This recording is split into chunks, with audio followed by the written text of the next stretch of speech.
निमित्तानं आपण व्याख्यानाला सुरुवात करावी। सन्माननीय श्री मेहत्रे साहेब,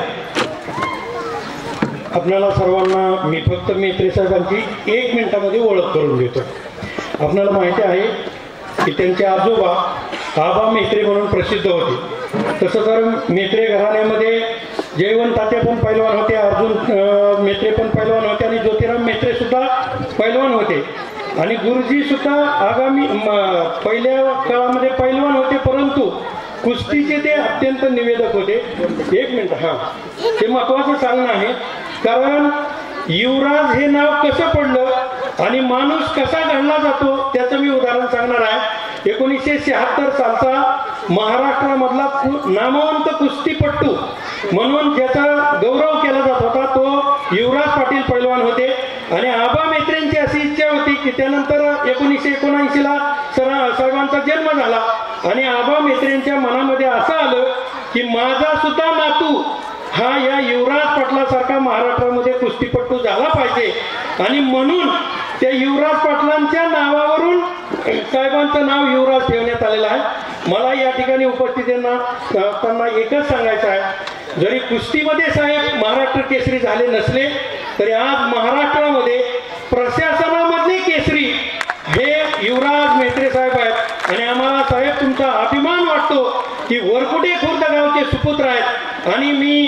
आज आपणाला एक महाराष्ट्रामधला नामवंत वक्ता काय असतो आणि भूमिपुत्र काय असतो हे आपल्या पुढे व्यक्त होत आहेत। आदरणीय युवराजजी मेहत्रे साहेब, मी विनंती करतो।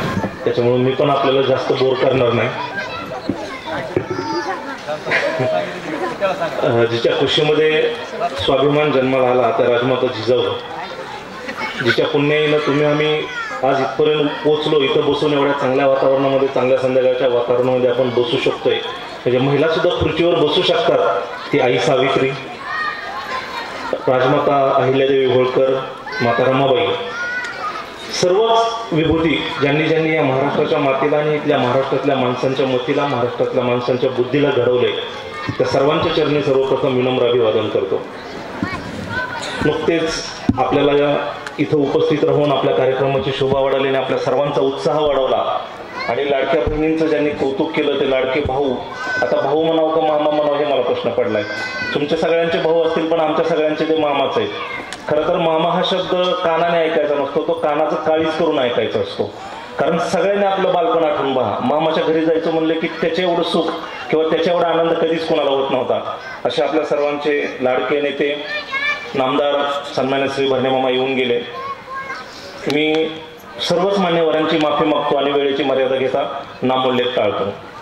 सर्वप्रथम मी संयोजकाचा मनापासून आभार व्यक्त करतो की आपण या ठिकाणी आम्हाला बोलवलं, माझ्या कुटुंबाचा, माझ्या आईचा आदर सत्कार केला। मी आजही आवर्जून नम्रपणे म्हणतो की मी जो काय आहे किंवा मीच काय नाही, इथला प्रत्येक माणूस जो काय आहे तो फक्त आणि फक्त त्याच्या आई आणि बापामुळेच असतो। त्याच्यामुळं माझं सर्व श्रेय, तुम्ही आता एवढं कौतुक केलं पण त्या कौतुकाच्या मी कदाचित लायकीचा नाही, सर्व श्रेय हे फक्त माझ्या आईचं आहे। मी सर्वप्रथम तुम्हा सर्वांना, माझ्या मायमाऊलींना महिला दिनाच्या मनापासून शुभेच्छा देतो आणि माझ्या सर्व पुरुष बांधवांना सुद्धा महिला दिनाच्या मनापासून शुभेच्छा देतो। तुम्ही म्हणाल आम्हाला कशाला शुभेच्छा देताय, बरोबर आहे ना? वाटेल ना, महिला दिनाचा कार्यक्रम म्हटले की असं आपल्याला वाटतं की तो फक्त बायकांचाच कार्यक्रम आहे।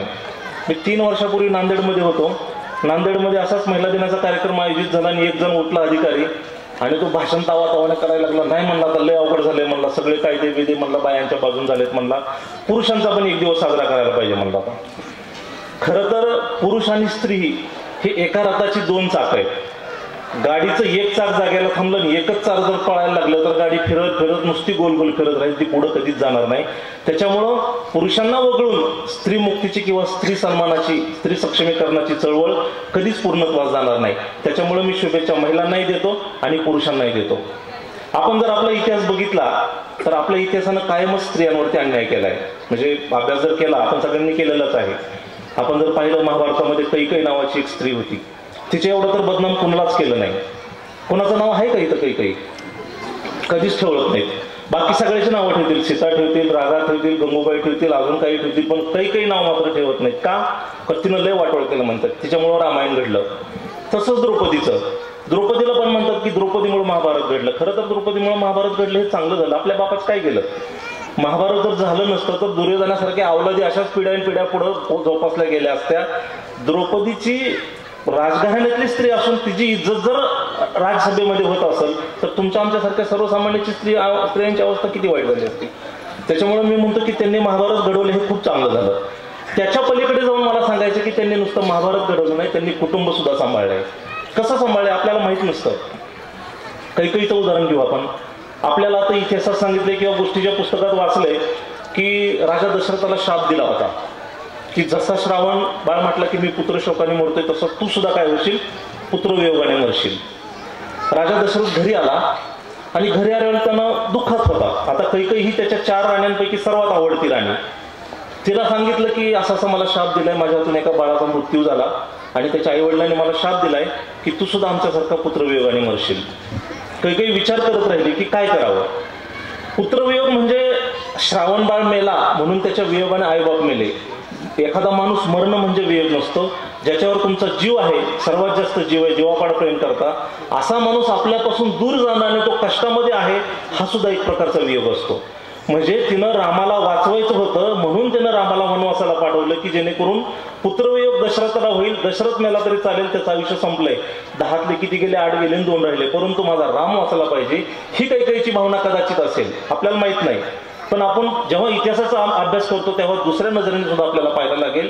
कैकेयीनं रामाला वाचवायसाठी आपला नवरा पणाला लावला आणि म्हणतात की त्यानं भरताला राज्य मिळालं. आता मला सांगा, कुठल्याही बाईला माहित असतं आपलं पूर्व किती चांगलं आणि किती नालायक आहे ते. कुठली बाई ती भलेही आपल्या त्याच्या नालायकपणावर पांघरून घालत असेल पण तिला नक्की माहित असतं. तिला नक्की माहित होतं की आपला भरत राज्यावर बसणार नाही कारण तो आपल्या मोठ्या भावाचा आदर करतो. म्हणजे इतिहासाचं पूर्ण चित्रच बदलून जात आहे. कशामुळं? आम्हाला पुरुष प्रधान संस्कृतीला स्त्रियांना बायांना बदनाम करायचं होतं म्हणून आम्ही ह्या गोष्टी रचलेल्या आहेत. मला त्याच्या पुढे जाऊन अजून सांगायचंय. आपण 4थीला असताना रामदास स्वामींची गोष्ट पाहिली असेल, माहितीये का? रामदास स्वामींचं लग्न होतं आणि लग्नामध्ये मंगलाष्टिका सुरू झाल्या आणि मंगलाष्टिका शेवटची सुरू झाली की आता सावध सावधान समयो. आपल्या सगळ्या डोक्यावर अक्षता पडलेल्या आहेत. आपण सावध झालो नाही पण रामदास स्वामी सावध झाले. त्यांना वाटलं की सावध व्हायला सांगितलं म्हणजे काहीतरी भानगड आहे बाबा, अवघड आहे आता. ते गेले निघून पळून. शिकलो आपण, हे पुस्तकात आहे आपल्या. रामदास स्वामी निघून गेले, रामदास स्वामी पुढे गेले, संत झाले, महान झाले. आपण त्यांना आजही पूजनीय मानतो. त्यांच्या मनाचे श्लोक ऐकून आपण आजही आपल्या वर्तनामध्ये आपल्या जगण्यामध्ये बदल करत असतो. परंतु रामदास स्वामींची जी होणारी बायको होती तिचं काय झालं, तिचं उत्तर मात्र आम्हाला इतिहास देत नाही. म्हणजे इतिहासानं कायमच स्त्रीला दुर्लक्षित केलं. आज एखाद्या मुलीचं लग्न जमलं आणि ते न होता जर मोडलं तरी सुद्धा तिला म्हणतात तिच्या नावाला पट्टा लागतो.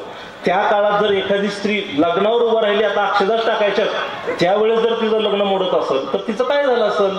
इतिहासाने आम्हाला सांगितलं नाही. इतिहासाने कायमच स्त्रियांवरती अन्याय केला आणि तिला दुर्लक्षित केलेला आहे. पुढे आपण जाऊ. आपण तुकोबाच्या अभंग आणि ज्ञानोबांच्या ओवीच्या साक्षीने आपण सगळेच लहानाचे मोठे झालो आहोत. मला वाटत नाही तर कोण असं असेल की ज्यानं कधी तुकारामांचे अभंग ऐकले नसतील. तुकारामांची पत्नी आवली असं सांगितलं की लई भांडखोर बाई होती. ऐकलं असेल. आता तसं तर सगळ्याच घरात भांडणं होतात, कोणाच्या घरात भांडणं होत नाही. ज्याच्या घरात भांडणं होत नाही तिथं माणूस राहत नाही, तिथं गुलाम राहतो असं समजायचं. भांडणं झालीच पाहिजे, भांड्याला भांडत चिकटलं पाहिजे, फक्त भांडी फुटोस तर भांडली नाही पाहिजे. नाहीतर भांडी फुटून वगैरे निघाली त्याला मग म्हणायचं अवघड झालं.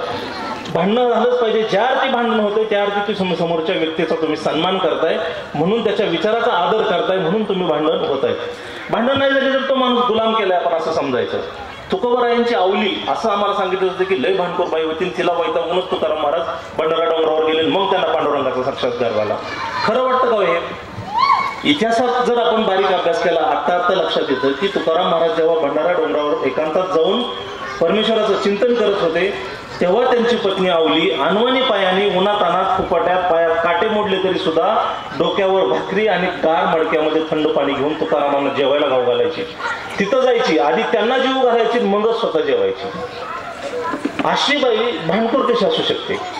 म्हणजे इतिहासाने आम्हाला बदनाम केलं बायकांना की बायका भांडखोर आहेत. आजही तुम्ही बघा, कधी गेलं ना लोकांचं म्हणणंच असतं बायकांना काही कळत नाही, स्त्री आबलाय, स्त्री आबलाय, सगळीकडे आपण ऐकतो. खरंच आबलाय असली?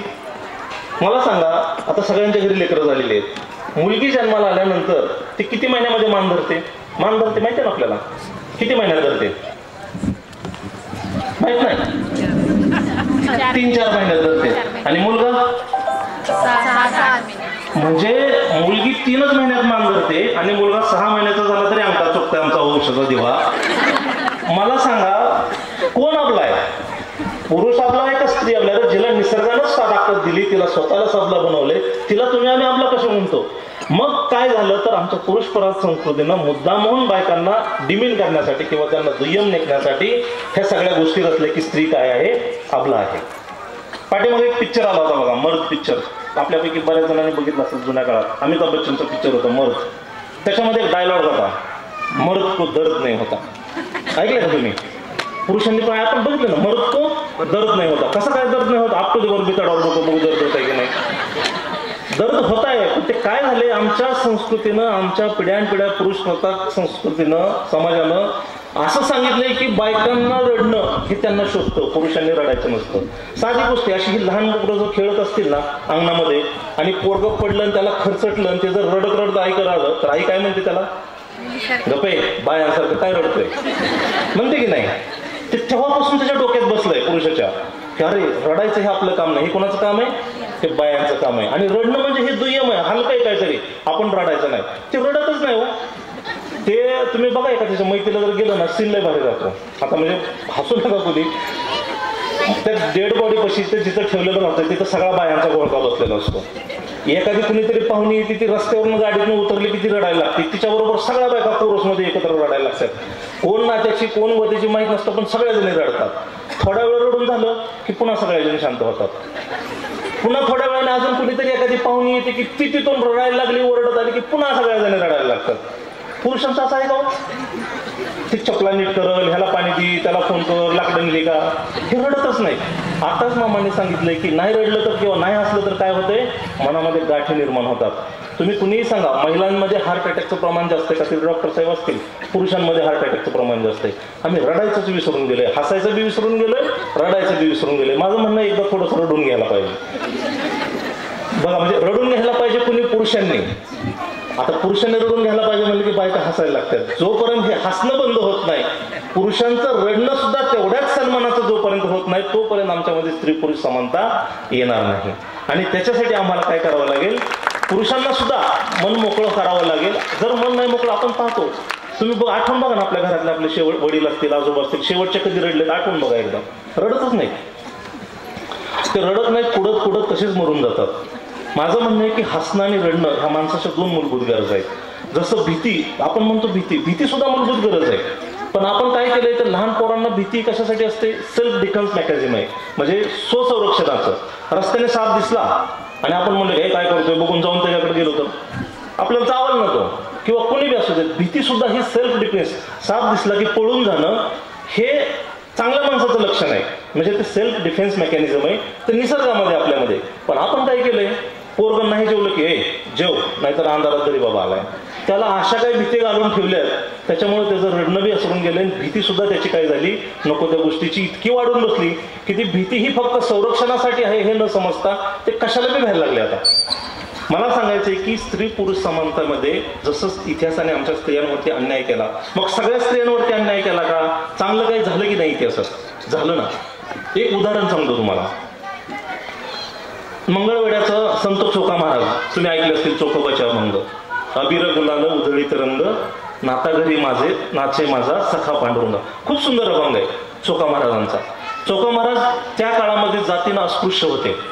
अस्पृश्य म्हणजे त्यांना मंदिरामध्ये प्रवेश नव्हता. आणि त्यांची पत्नी सोयराबाई ती अडाणी होती, तिला लिहिता वाचता येत नव्हतं, पण तरी सुद्धा ती अभंग लिहित होती. तिचा एक खूप सुंदर अभंग आहे. तिनं म्हटलंय की देहाचा विटाळ देहीच निर्धारी, देहाचा विटाळ देहीच निर्धारी, म्हणतसे मारी चोख याची. देहाचा विटाळ देहीचा जन्मला, सोवळा तो झाला कवन धर्म. म्हणजे तिनं प्रश्न विचारलाय, म्हणजे ती त्यावेळेस सुद्धा स्त्रिया प्रश्न विचारत होत्या, बंडखोरी करत होत्या. या आपल्या समाजामध्ये, आपल्या संस्कृतीमध्ये 2 विटाळ हजारो वर्षापासून आहेत. एक जातीचा विटाळ आणि दुसरा बाईचा विटाळ. जातीचा विटाळ डॉक्टर बाबासाहेब आंबेडकरांनी संविधानाच्या एका फटक्याने दूर केला. आज आपण जातीपाती मानतो का? नाही, सगळ्या जाती धर्माचे लोक एकत्र नांदतात, पण पूर्वी काळ तसा नव्हता. परंतु बाईचा विटाळ आजही आमच्या मेंदूमधून गेला नाही, कारण त्याच्यासाठी कायदा करून उपयोग नाही, त्याच्यासाठी आम्हाला संस्कार द्यावे लागतील. संस्कार द्यायचे तर कसे? संस्कार फक्त शिक्षणाने येत नाहीत. मला उशीर झाला की फक्त असं खून करा कोणीतरी. कारण मला माहिती आहे कार्यक्रमाला आधीच उशीर झालाय. संस्कार कसे होतात आपण म्हणतो. आता प्रतिज्ञा आपण सगळेजण शाळेत गेलेलो आहे. 1ली ते 10वी पर्यंत असा हात पडकून प्रतिज्ञा म्हणलोय आपण. त्या प्रतिज्ञेतलं एक वाक्य बघा, आणि वडीलधाऱ्या माणसांचा मान ठेवीन. ठेवतोय का आपण? आज 2011ची जी जनगणना झाली होती, सर्वेक्षण झालं होतं, त्याच्यामध्ये 4,13,000 लोक भीक मागतात. हा शासनाचा आकडा आहे. त्याच्यापेक्षा निश्चितच जास्त. हा 2011चा आकडा आहे. आज 2025 आहे. म्हणजे किमान 5 ते 10 लाख लोक असे की ज्यांना घरात कोणी सांभाळत नाही.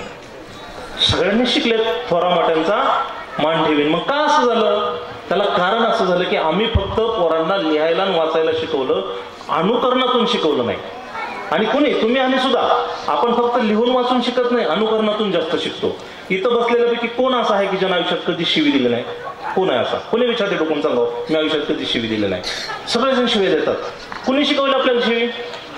शाळेत गुरुजींनी शिकवली, आईबाबांनी शिकवली, कधीच टाकलाय? आई म्हणली चल, मम्मी म्हणली का चल बस तुला शिव्या शिकवत्यास? कधीच नाही. पण तरी सुद्धा सगळे शिव्या द्यायला शिकले. का? आम्ही अनुकरणातून शिकलो. मुलं, मोठी माणसं कशी बोलतात, काय सांगतात, त्याच्यापेक्षा ती कशी वागतात याच्यावरून लहान मुलं शिकत असतात. आम्हाला जर स्त्रियांचा पुरुषांचा सन्मान समान करायचा असेल तर आम्हाला विद्यार्थ्यांच्या मध्ये संस्कार घडावे लागतील. संस्कारासाठी माझं म्हणणं आहे, पोरांपेक्षा पोरांच्या आईबापाला आधी शिकवावं लागेल. आज लय अवघड झाले. पोरांच्या मध्ये स्पर्धा नाही. पोरांना खेळायला असले की बस झालं. स्पर्धा पोरांच्या आईबापाची झाली. 2 मिनिट थांबवा.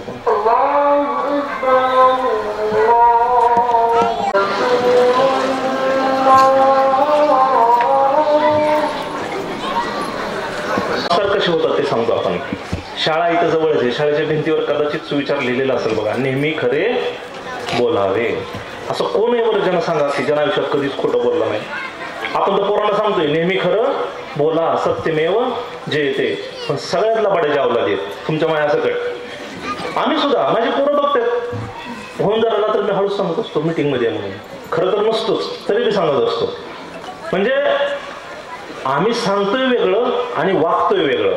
आणि पोरं आम्ही काय सांगतोय ते बघून शिकत नाही, पोरं आम्ही कसं वागतोय ते बघून शिकतात.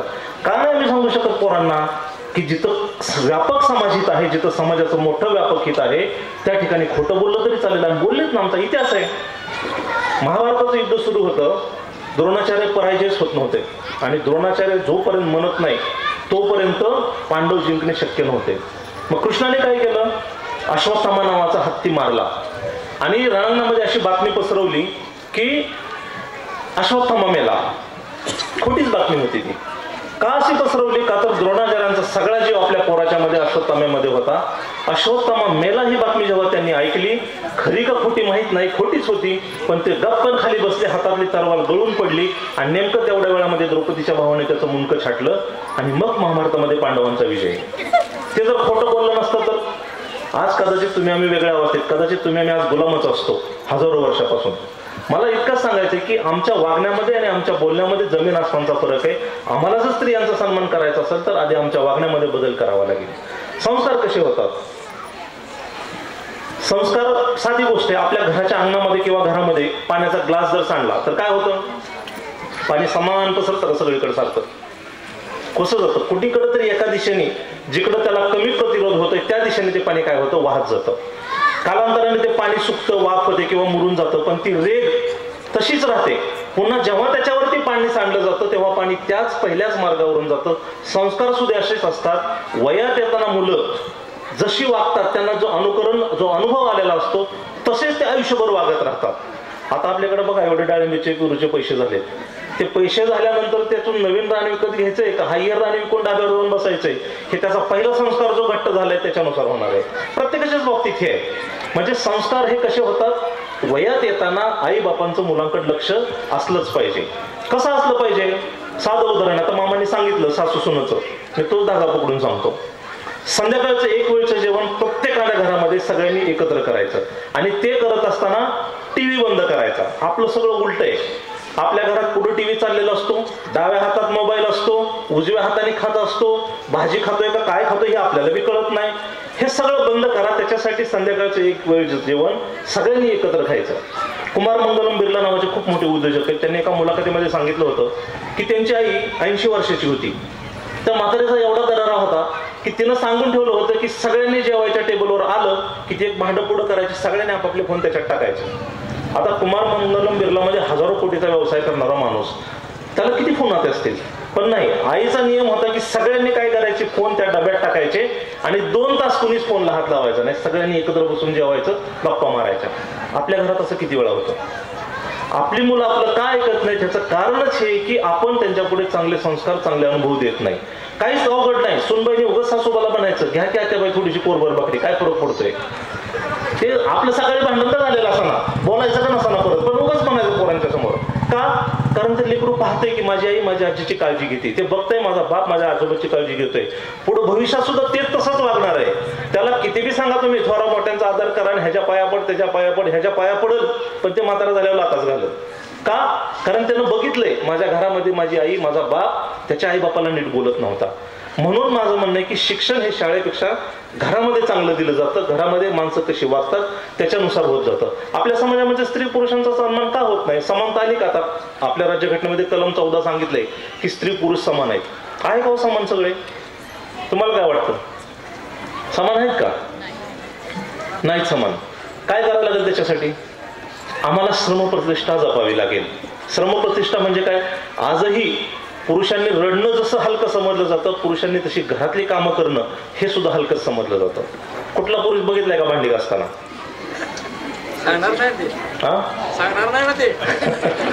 मी घासतो बाबा, तुम्ही माझी आई बायको दोघीला मी विचारा. मी कोरोनामध्ये शिकलो. कोरोना ज्या वेळेस आला ना त्यावेळेस मला एक ग्रामसेवक डबा आणून द्यायचा आणि अडचण अशी झाली की त्याच्या घरचे त्याला दररोज भांडायचे की म्हणे तुझा साहेब लय त्या कोरोनाच्या कोविड सेंटरवर जातोय, तू कोरोना डब्यातनं आपल्या घरी येईल म्हणे. आणि कोरोनाची पहिली लाट आपण बघितली, म्हणजे कोरोना झाला की मेला असंच आपल्या डोक्यामध्ये होतं आणि आपण गमावलेत आपल्या जवळची माणसं खूप त्या लाटेमध्ये. मग आता करायचं काय? खायचं तर बंद झालं, हॉटेल बंद, सगळं बंद. त्यावेळेस आमचे तहसीलदार नवीनच होते, आम्ही दोघं स्वयंपाक करायचो मिळून. आमच्या तहसीलदारला काही स्वयंपाक यायचा नाही. मग त्याला म्हणलं तू भांडी घास, मी स्वयंपाक करतो. मग आम्ही दोघं मिळून स्वयंपाक करायचो, भांडी घासायचो. त्यावेळेस मला पहिल्यांदा कळलं की भांडी घासण्यामध्ये किती कष्ट आहेत. तुम्ही आपल्या घरी बघा, पोरांना असं वाटतं की जो माणूस पैसे कमवून आणतो तोच फक्त लय काम करतो आणि आई काय काम करते? आई काहीच काम करत नाही, तिला काय घरचं काम असतं नुसतं. परंतु ज्या दिवशी ती पोरांना भांडी घासायला असेल ना, ती आई एवढी भांडी घासायला अर्ध्या तासातच असेल, पोरांना तेवढी भांडी घासायला दिवस लागेल.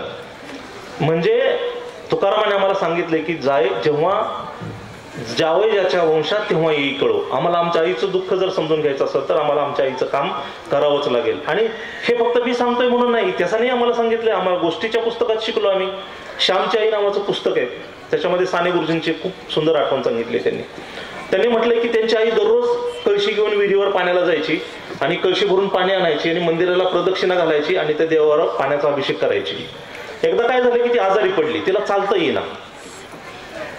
त्याच्यामुळे मग काय केलं, एक 5 मिनिट फक्त, तिला चालता येईना. मग तिनं श्यामला सांगितलं, 8-9 वर्षाचा पोरगा, त्याला म्हणलं की श्याम बाळा तू आज एवढं कळशी भरून पाणी आणून देवाला घालशील का? तो हो म्हटला. तो गेला नदीवर, त्या विहिरीवरती कळशी भरून पाणी आणलं, देवाला प्रदक्षिणा त्या मंदिराला घालायला लागला की त्याच्या वर्गातली सगळी पोरं त्याच्याकडे नाचायला लागली, हुर्रे करून बायांचं काम करतोय म्हणे. आजही असंच बघा तुम्ही, एखादं पोरं जर काम करायला लागलं, झाडू मारायला लागलं, त्याला असे म्हणतात अरे बायांची कामं करायला लागलात काय तू? मित्रांनो, त्या साने गुरुजी छोट्या 9 वर्षाच्या पोराने जे आपल्या मित्रांना उत्तर दिलं ना, ते काळजावर पडण्यासारखं आहे. त्यांना सांगितलं की बाबांनो, हे माझ्या बाईचं काम नाही, हे माझ्या आईचं काम आहे. आणि आईचं काम करायला कशाची लाज आहे?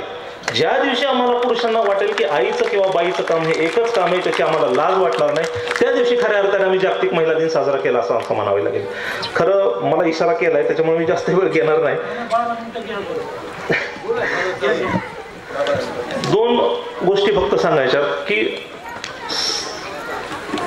जेव्हा जेव्हा संकट येतं तेव्हा पुरुषांपेक्षा बायकांनीच घरं सावरलीत. आपला इतिहास साक्षीला आहे. 3 फेब्रुवारी 2024चा एक लोकसत्ताचा अंक आहे. मी तरुण पोरे त्यांना मी आवर्जून सांगेल, आता काय मोबाईलवरती सगळं भेटतंय गुगलवरती. 3 फेब्रुवारी 2024चा लोकसत्ता पेपरचा जर अंक वाचला तर त्याच्यामध्ये असं सांगितलंय की महाराष्ट्रामध्ये विदर्भ आणि मराठवाडा, म्हणजे मी जिथं नोकरी करतोय तिथला कापसाचा पट्टा म्हणजे जिथं कापूस पिकतो त्या पट्ट्यामध्ये आजच्या तारखेला 30,000 विधवा महिला आहेत. किती? 30,000. आकडा कदाचित जास्त असेल, नोंदणी केलेला आकडा 30,000 विधवा महिला आहेत. का त्या महिला विधवा झाल्यात? अचानक त्यांचे नवरे एवढे कसे काय मेले? आत्महत्या केल्या त्यांनी. विदर्भात अशी कंडिशन आहे, एकच पीक कापूस किंवा सोयाबीन, पाऊस जर ओढ झाला, पावसाने जर ताण दिला, ते जर पीक वाया गेलं तर खायलाच काय नाही. अशा वेळेस पुरुष आणि बँकेचं कर्ज, सोसायटीचं कर्ज, ह्या भानगडी, पोरांचं दुखणं, आईबापाचं दुखणं, पोरांची शाळा फी, ह्या सगळ्या गोष्टींना कंटाळून त्या पुरुषांनी आत्महत्या केल्या. परंतु त्या बायका, 30,000 बायका आजही ज्या त्रासाला कंटाळून गड्यांनी आत्महत्या केल्या, त्या त्रासाचं ओझं डोक्यावर घेऊन त्या नवऱ्याच्या आईबापाला बी सांभाळतायत आणि पोरांना बी सांभाळतायत. ही महिलांची ताकद आहे. बरं, हे फक्त आजचं नाही, इतिहासाने सुद्धा पाहिलंय. आपण जर इतिहास बघितला मराठ्यांचा, इसवी सन 1700 साली राजाराम महाराजांचा मृत्यू झाला. स्वराज्याचे तिसरे छत्रपती शिवाजी महाराज 1680 ला गेले. संभाजीराजांचं बलिदान 1689 ला झालं आणि 1700 तिसरे छत्रपती राजाराम त्यांचा पण मृत्यू झाला. आता आणि जो पुढचा छत्रपती होणार होता तो मुघलांच्या कैदेत होता, संभाजीराजांचा मुलगा. आता काय करायचं? कोण राज्य चालवणार? म्हणजे आपण जो आज म्हणतो ना मराठ्यांचा इतिहास, तो फक्त शिवछत्रपती महाराजांचा, संभाजीराजांचा, राजारामांचा नाही, तो ताराराणीचा सुद्धा तेवढाच इतिहास आहे. ताराबाई घोड्यावर बसल्या, कमरेला पदर खोचून, हातात तलवार घेऊन लढायला उभ्या राहिल्या. इतिहासाचा जर बारीक अभ्यास केला तर इसवी सन 1700 साली मराठ्यांच्या ताब्यात एकही किल्ला नव्हता.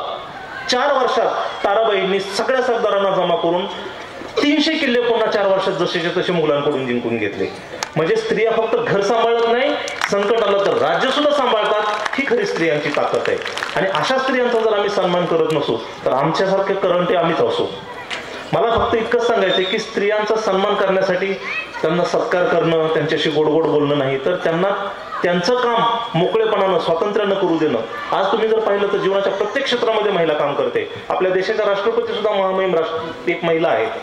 आज जर बघितलं, सगळ्या गाड्या म्हणजे औषध फवारणीपासून सगळीच कामं करतात. बरोबर आहे की नाही? का नाही करत? गाडी चालवण्यापासून, मजूर नेण्यापासून सगळी कामं महिला करतात. असं जर आम्ही केलं तर निश्चितच आपण म्हणतो की प्रत्येक यशस्वी पुरुषाच्या पाठीमागे एक स्त्री उभी असते. बरोबर आहे का? म्हणतो की नाही? खरं हा स्त्रियांचा सन्मान आहे का? यशस्वी पुरुषाच्या पाठीमागे एक स्त्री उभी असते. मला वाटतं हा दुसरा अर्थ ह्याचा असा आहे की प्रत्येक पुरुष यशस्वी होताना बाईला मागं टाकूनच जातो. म्हणजे हा स्त्रियांचा सन्मान नाही. माझं म्हणणं आहे की जर आम्हाला पुढच्या काळामध्ये स्त्रियांचा सन्मानच करायचा असेल तर यशस्वी पुरुषाच्या पाठीमागे स्त्री न उभा करता दोघांनी बरोबरीने जर प्रगती साधली तर निश्चितच पुढच्या पिढीसाठी आम्ही तो आदर्श निर्माण करू शकतो.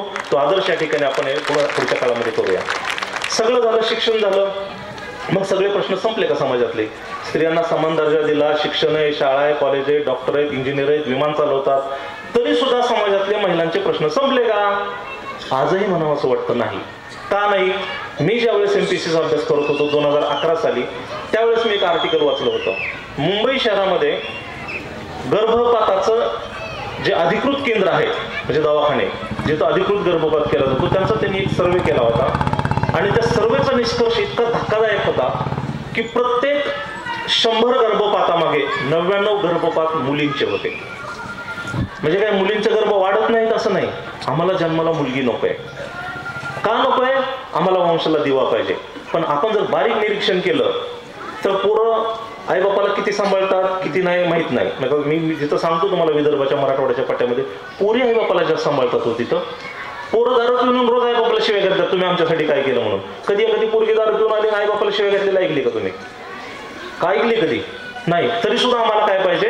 वंशाचा दिवा पाहिजे. मला अतिशय प्रामाणिकपणे सांगायचे की आयुष्याची संध्याकाळ जर अंधारात जाणार असेल तर असे वंशाचे दिवे काही कामाचे नाहीत. वंशाची पंथी सुद्धा आम्हाला काय करावी लागेल, ती थोडा का होईना प्रकाश देईल पण ती निश्चितच चांगल्या पद्धतीने जपेल. स्त्री आणि पुरुषांचा सन्मान करायचा असेल तर आम्हाला अगदी तिच्या जन्मापासूनच आम्हाला काय करावं लागेल, विचार करावा लागेल. पुढचा विषय होता की शिक्षणाचे प्रश्न सुटले का? मी स्वतः एक साक्षीदार आहे. मी ज्या शाळेमध्ये होतो, आमचे देवडी गुरुजी पण आहेत. आता एखाद्या मुलीचं नाव घेणं म्हणजे योग्य होणार नाही. एक मुलगी होती विद्यार्थिनी आमच्याकडं, खूप हुशार होती. आमच्याकडं 1ली ते 4थीचे वर्ग होता. आम्ही 2च शिक्षक होतो. 1ली, 3री आणि 2री, 4थी असंच आपण करतो. तसं 2री आणि 4थीचे वर्ग एकत्र बसवायचो. आम्ही जेव्हा 4थीच्या वर्गाला शिकवायचो तेव्हा 2रीतली एक मुलगी एवढं टक लावून ऐकायची. शिकवून झाल्यानंतर जेव्हा प्रश्न विचारायचो तेव्हा 4थीतल्या एकाही पोराला उत्तर यायचं नाही, पण त्या 2रीतल्या पोरीला उत्तर यायचं. तेवढी हुशार मुलगी होती. नंतर माझं सिलेक्शन झालं, BDO म्हणून मी यवतमाळमध्ये गेलो आणि खूप वर्षानंतर, एक 10-15 वर्षानंतर मी इंदापूरला एक त्या वर्गातला एक विद्यार्थी मला भेटला आणि सहज बोलत बोलत म्हणले की यार ती तुझ्या वर्गातली मुलगी लय हुशार होती. म्हणलं ती काय करते? म्हणलं तिला 2 पोरं झालेत. म्हणला मी म्हणलं एवढी मुलगी हुशार होती, तिचं लग्न. मग त्यानं किस्सा सांगितला, ती जेव्हा इंदापूरला शाळेला जायची म्हणला त्यावेळेस तिच्या वस्तीवर चालत जायला, म्हणजे बस वस्तीपासून नव्हती, तिला चालत जावं लागायचं. आणि आपल्याला माहिती आहे हिवाळ्याच्या दिवसामध्ये संध्याकाळी 6लाच अंधार पडतो. ज्यावेळेस ती कॉलेजमधून किंवा शाळेमधून घरी निघाली होती त्यावेळेस कुणीतरी टवाळक्या करणाऱ्या पोरांनी काय केलं, तिचा हात धरला. नशीब कुणीतरी पाठीमागं 2 व्हीलरवरून त्या वस्तीचा एक म्हातारा माणूस चालला होता, त्यानं तिला गाडीवर बसवलं आणि घरी नेलं, घडलेला प्रकार सांगितला. दुसऱ्या दिवशीपासून तिचं शिक्षण बंद झालं, तिला कृपाईला नेलं आणि तिचं लवकर 16व्या वर्षी तिचं लग्न लावून दिलं. का? आम्हाला फक्त वंशाचा दिवा, आपण पहा मुलीची इज्जत म्हणजे काचेचं भांड समजलं जातं. मुलगी 7च्या आत घरात आली पाहिजे, पण आमची सुद्धा तेवढीच पालक म्हणून जबाबदारी की 7च्या नंतर आमचे वंशाचे दिवे कुठं कुठं टपरीवर उजेड मारत फिरतायत हे सुद्धा आम्हाला बघावं लागेल. तर खऱ्या अर्थाने आम्ही स्त्रियांचा सन्मान करतोय. नाही तर आम्ही कुठेतरी चुकतोय ना, चुकीचा आदर्श आम्ही समाजापुढे ठेवतोय आणि त्याचं मात्र आम्हाला परतफेड आमच्या समाजाला पुढं काढावीच लागेल. आरोग्याचे प्रश्न आहेत तुमच्या महिलांचे. मी असंच यवतमाळमध्ये नेर तालुक्यात होतो, तिथे एक बंजारा समाजाचं गाव होतं. एका गावामध्ये 19 महिलांना गर्भाशयाचा कॅन्सर झाला होता. 19 महिलांना. स्वच्छतेच्या सवयी, सॅनिटरी पॅड वापरावं याच्याबाबत उघड बोललं जात नाही. महिलांचे काय आजार झाले असतील तर त्या महिला मोकळेपणाने बोलत नाहीत. तुम्ही गप्पा किती बी माराल पण तुमची दुखणी मात्र तुम्ही कधीच कुठं सांगत नाही. माझं विनंती आहे तुम्हाला की तुम्ही बचत गटाची चळवळ, माहित नाही मला आपल्या गावात किती बचत गट आहेत की नाही, पण बचत गटाची चळवळ खूप सुरू करा. शेवटचं उदाहरण सांगतो आणि थांबतो. 2 उदाहरणं देतो. किती 4-5 मिनिट नाही, लय चुळबुळ व्हायला लागली आहे. बचत गटाची बैठक होती. बचत गटाच्या बैठकीला महिला अशा गोल बसल्या होत्या. बचत गटाच्या बैठकीमध्ये पैशाची देवाणघेवाण झाली, हिशोब झाला आणि एका बाईचं पोरग साधारण 5वी-6वीचं पोरग असेल ते तिथंच खेळत होतं. दुसऱ्या बाईने विचारलं की का तुझं पोरग शाळेत कसं जात नाही? त्याला म्हणे मास्तर जीव देत नाही म्हणे, शाळेत लय मारतोय म्हणे. मी मास्तर जाणीवपूर्वक शब्द वापरतोय बरं का, कोणाला राग येऊ देऊ नका. मास्तर शब्दाचा अर्थ आहे मातेच्या स्तरावर जाऊन पोरांवर प्रेम करणारा. त्याच्यामुळं मास्तर हा शब्द खूप चांगला आहे. तर तिथे मास्तर त्याला येऊ देत नाही म्हणे शाळेत, त्याला लय मारते म्हणे. का मारते म्हणे? त्याला वाचायलाच येत नाही म्हणे, 5वीला गेलाय म्हणे, एवढा मोठा टोंगा झाला म्हणे.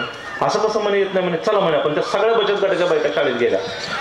गुरुजी बसले होते असे, फळा जिथून दरवाजातून एंट्री होते त्याच भिंतीला फळा होता आणि म्हणजे ह्याला वाचायलाच येत नाही म्हणे, काय करू म्हणे. मग ते म्हणले कसं वाचायत नाही, वाचून दाखव बरं म्हणे. त्या पोराने फळ्यावर लिहिलेलं वाचलं. गुरुजी बी चकित. आणि मी वाच म्हणले की हे वाचत नाही म्हणे. आता ह्या बायका आले तर माझ्या अब्रू घालवते म्हणे. बायकांसमोर वाचते की पोरग म्हणे. पुस्तक वाचून दाखव म्हणे. पुस्तक उघडलं, पुस्तकातलं बी त्या पोराने खडखड वाचून दाखवलं. मग आता काय, मग पोराला विचारलं काय रे बाबा तू असं का करतो? मला म्हणलं गुरुजी सगळ्यात मागे बसवतात म्हणला आणि मला फळ्यावरचं दिसतच नाही, वाच म्हणतात. आता कसं वाचू म्हणला मी. म्हणजे त्या बायका जर तिथं गेल्या नसत्या तर त्यांच्या लक्षात आलं नसते की पोराला दृष्टीदोष आहे, त्याला चष्मा लागला, तो पोरगा आज नायब तहसीलदार आहे. म्हणजे महिलांची ताकद एवढी आहे की तुम्ही जर अचूक दुखणी हेरली तर तुम्ही एखाद्याचे आयुष्य घडवू शकता आणि ते घडवल्याचा इतिहास आपल्या समोर आहे, म्हणून तुमचा सन्मान आहे. शेवटचं उदाहरण तुमच्यासाठी, आपल्यासाठी, मी पण तुमच्याकडच आहे. एक गोष्ट सांगतो 1-2 मिनिटात. एक बादशाह होता आणि त्याने कुत्रा पाळला होता. आता ज्याच्याकडे जास्त पैसे त्याला माणसापेक्षा कुत्री जास्त पाळावायचे वाटतात. आपण जर बघितलं ना, तुम्ही कुठेही बघा, ते कुत्र्याला बिस्किट खाऊ घालल, अजून काय काय खाऊ घालल, आई बापाला भाकरी देणार नाही, पण कुत्र्याला मात्र चांगलं सांभाळलं. तसा त्या बादशाहाने कुत्रा पाळला होता, लय लाडका. एवढा लाडका तो कुत्रा की एक दिवस तो कुत्रा आजारी पडला आणि काही दिवसांनी तो कुत्रा मरण पावला. आता बादशहाचा शाही कुत्रा मरण पावला म्हणल्यावर बादशहाला दुःख झालं. त्याच्या कुत्र्याची अंत्ययात्रा काढली त्या राजधानीतून. सगळे राजधानीतले लोक फुलं घेऊन त्या अंत्ययात्रेत सामील. कोण छाती बडवतंय, कोण ओरडतंय, कोण रडतंय. आता दुःख कोणाला झालं होतं का माहित नाही, पण बादशहाला दाखवायला लागेल ना निष्ठा की बाबा आम्ही सुद्धा तुमच्या कुत्र्याचं दुःख आम्हाला झालंय. सगळं झालं, असं झालं. कालांतराने बादशहाचं दुर्लक्ष झालं. आता जो माणूस कुत्रा पाळतोय त्याला रयतेची किती काळजी असणार आहे, त्याचं दुर्लक्ष झालं. अराजकता माजली. कुठल्या तरी परकीय सत्तेनं आक्रमण केलं आणि राज्याचं राज्य जिंकलं. बादशहाला एका खोलीत 10x10च्या खोलीमध्ये कैद केला. म्हातारा झाला बादशहा. खंगून खंगून त्या खोलीत 10x10च्या मेला. म्हणजे ज्याच्या कुत्र्याच्या अंत्ययात्रेत अख्खी राजधानी जमली होती त्याच्या अंत्ययात्रेला कुत्र बी नव्हतं. कशामुळं? बादशाह हे सत्तेचं प्रतीक आहे. तुम्ही म्हणाल गोष्ट काय सांगितली कळाली नाही, पुढचं सांगतो. बादशाह किंवा राजा असणं हे सत्तेचं प्रतीक आहे. तुमच्या हातामध्ये सत्ता आहे. आपल्या प्रत्येकाच्या हातामध्ये सत्ता आहे. सरपंच असेल तुमच्या हातामध्ये गाव आहे, बीडीओ असेल तुमच्या हातामध्ये तालुका आहे, मंत्री असतील हातामध्ये राज्य आहे. अगदी काहीच नाही तुमच्या हातामध्ये, पण घरातला कर्ता पुरुष आहे मी, कुटुंब प्रमुख आहे, ही सुद्धा एक सत्ता आहे. कुटुंब प्रमुख असताना मी सत्ता कशी वागवली, कशी माझी माणसं सांभाळली, याच्यावरती माझा शेवट कसा होणार आहे ह्याच्यावरती अवलंबून आहे. माझी सगळ्या पुरुषांना विनंती आहे की आपण आपले कुटुंब प्रमुख म्हणून जी सत्ता वापरतोय ती स्त्रियांना समान दर्जाची जर दिली तर निश्चितच तुकाराम महाराजांचा अभंग आहे की याजसाठी केला होता अट्टहास, शेवटचा दिवस गोड व्हावा. आपला आयुष्याचा सुद्धा शेवटचा दिवस काय होईल, गोड होईल. तो गोड व्हावा याच्यासाठी मी पुन्हा एकदा सांगतो की महिला दिन साजरा करणं म्हणजे स्त्री पुरुषांची भांडणं लावणे नाही, असं कोणी समजायचं कारण नाही की बायका शाने गेल्या की भांडणच करतात. स्त्री आणि पुरुष ह्या दोघांनी एकत्र येऊन काम करणं हे आपल्या पुढच्या पिढीसाठी कसं योग्य आहे याच्यासाठी चिंतन करणं, याच्यासाठी विचारमंथन करणं ह्या कार्यक्रमाचा उद्देश आहे. दिनाच्या मनापासून शुभेच्छा देतो. माझ्या सर्व पुरुष बांधवांना सुद्धा महिला दिनाच्या शुभेच्छा देतो. ह्यांच्यासाठी एक वेळ, तुमच्यासाठी 3 वेळ आहे.